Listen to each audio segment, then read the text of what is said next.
Well, hello and welcome back to another exciting edition of Coffee with Stephen. So, this week's blog is entitled Objective Standards. And what I'm really doing in the blog is trying to discuss the concept of objectivity versus subjectivity, specifically as it relates to the legal use of deadly force. Now, I start off the blog talking about an experience that Sandy and I had in London at the National Gallery, looking at all these famous art pieces. One of the issues that Sandy had was that art appreciation is, by definition, inherently subjective. I mean, we can certainly look at objective standards, whether or not a particular artist has a unique brush stroke or if there's some sort of linear arrangement or something like that. But whether or not it's pleasing to the eye, well, that's based on subjectivity. One of the reasons why I've always been so enamored with weapons training is that it is based, for the most part, on objective standards. Did you actually hit the target? And where did your bullet actually impact on that target? This is something that can be looked at through a lens of an empirical analysis.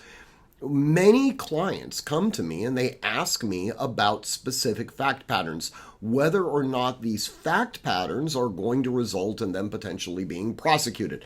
Now, obviously, these are hypothetical fact patterns, at least I hope they are, but that notwithstanding, they want to know what their left and right lateral limits are. They want to know whether or not this particular type of conduct is going to fall outside the scope of the law.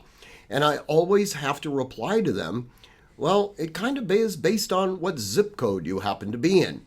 After all, what takes place in one jurisdiction, like Orange County, may yield an entirely different result if the exact same fact pattern had taken place in San Francisco or Los Angeles.